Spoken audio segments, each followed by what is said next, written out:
Hey guys and girls, Birchy here, back at the B.Invested office, and today doing whiteboard sessions. You know it's always going to be fun when we're doing a whiteboard session. So today we're going to answer the question between bank versus broker. Do you go to the bank to get your mortgage? Do you go to the mortgage broker to get your mortgage? What is the benefits? What are the options? What are the differences between going through the both? So I guess throughout my journey as an investor, I've gone from going to the bank.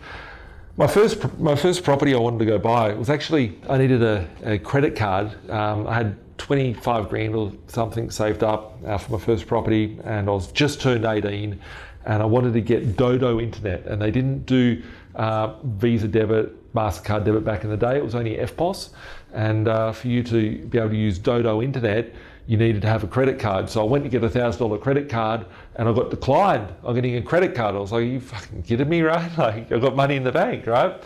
And I went to the St. George Dragon account, yeah, and I was like, I got given Dragon money box when I was a kid, and I went in there and I said, hey, can I get a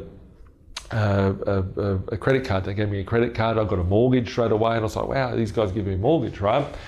But then I went to buy a second property, third property. Cool, we'll give you some more loans. But I realised after getting to about 5 or 6 properties, they had done some things to me. So the bank was good. It got me started on my journey. But then I realised, so they gave me the loans, which was a big tick, right? I got started with the bank. And I thought, well, I trust them, and they've got a good relationship with me because I've been giving them money since I was a fucking 5-year-old, and I've got a lot of money boxes around the house, and I've got those flip books. People don't remember before you had FPOS cards, now you had a book where it printed with a dot matrix printer with a FPOS card on the back of a book, right? I'm old. So I thought, that's cool. But what did they do that was good? They got me to like 5 properties. But I never realised what they did in the background, and that's where my journey stopped, right? Was because they stitched my arms together, my balls together, my legs together, and I couldn't move, right? So what the bank did for me is that they gave me a thing, and they said, well, you're an investor. We're going to give you this thing called a portfolio loan. If you don't take the portfolio loan, we're not going to give you a property, right? So I'm like, oh, okay, I'll sign up and do whatever you tell me to do, right? Because I was like, wanting to get ahead.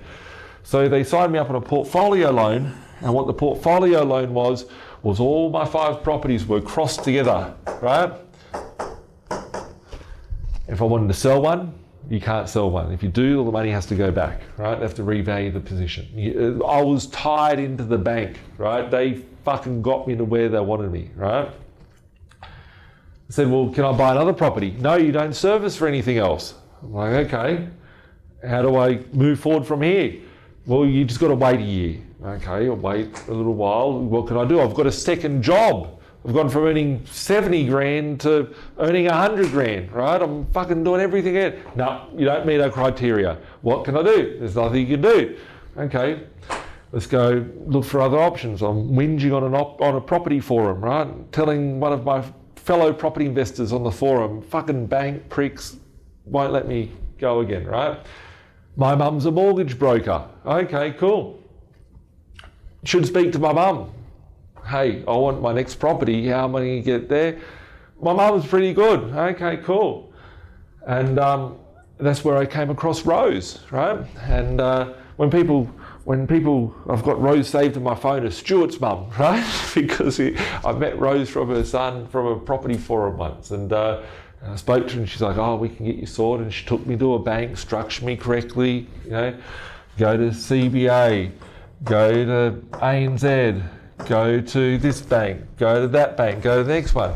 And she understood how all the banks work. And instead of you just going to one bank and then going, okay, here's what you've got, the bank only has the capacity to lend X amount of dollars, right? On an average commercial, average consumer sort of loan, they might be able to lend up to 2 mil, 3 mil, 4 mil, then it starts tapping out. The bank, if you want to get to 10 properties, you're going to need multiple banks. You want to get to 20 properties, there's no fucking chance you're going to get there with just one bank unless you've got stupid income, right? So the average person might go to CBA for 3 properties, then they go to ANZ for 2 properties, and they go to Resimac, First Mac, Pepper, right? There's thousands of different, hundreds of different lenders out there that can lend you. And if you have a good broker, they'll be able to say, well, go to this bank first because of their policy. You're a business person, you need to go to this bank. You've got no small deposit, that one. Your credit score's really crap. You should go to this bank first. We'll stay there for a year, get you a good history with the bank, then we'll refinance you with the next one. The broker will understand their way around. Now, when we look at brokers, right, so talked about the good and the bad with the banks. Oh, they help me, but they only help me limited. When I go to a broker,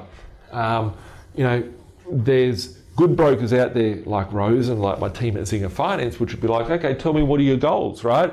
So when you go to a broker, you should be questioning your broker. Lots of questions, right? Questions should be, how many investors, this is my goal, I want to get to 10 properties in the next 2 years. Can you help me get there? What would be your strategy on getting me to 10, right? You want to go to them with a business plan. The business plan is, okay, we need to get this is my goal, this is this, this is this. Can you help me? If they stumble, yeah, we'll see how we go, we'll get one, right? You should be questioning, right?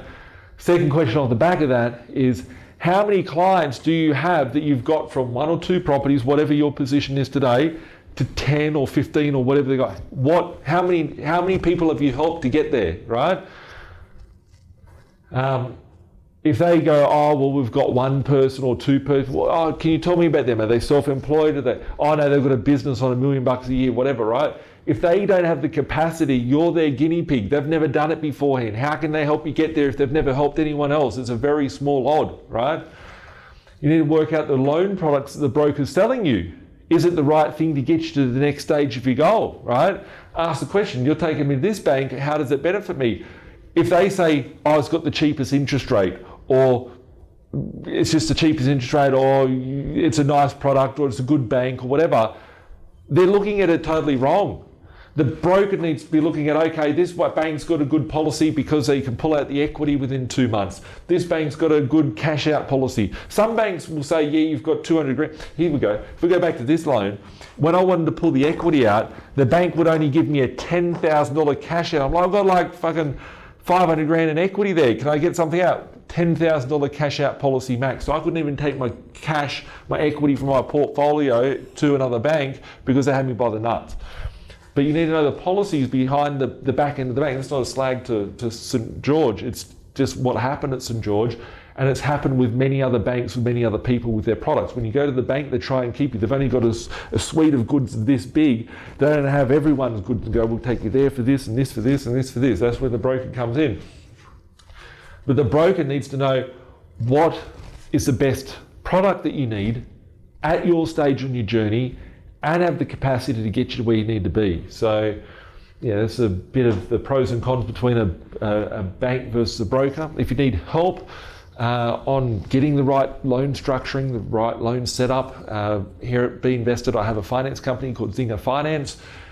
If you need help, reach out to us, 1300 367 925, email us admin@binvested.com.au, and we'll get someone from the finance team to have a chat with you, throw some options at the table and see what works best for you. There is literally in 2024, 2025, hundreds of banks out there with all different policies, all different processes, all different ways of viewing the file. Where is your home that you need to go to get the right loan product for you? You need a broker. So, and on that note, I have gone to other banks that have been very fantastic, and I just recently put myself into a position where I went via the broker to one lender, got a really good deal in a conjunction sort of hybrid environment. So, you need the right people to get you to where you are. And if they can't get you there, they can't get you there. So I know we help people get there.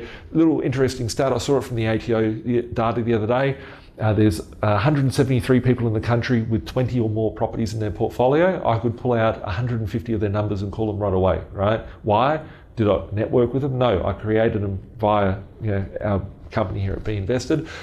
There's 2,500 people in the country with 10 or more properties in their portfolio. I reckon we've single-handedly been involved in at least a half of those people getting there, and the other half of the people, the other 1,200 or whatever, have probably watched, interacted with our videos, or got some concepts and strategies behind what we do to get there as well. So if you need help, that's what we do. Catch up soon. Have a great day. Bye for now.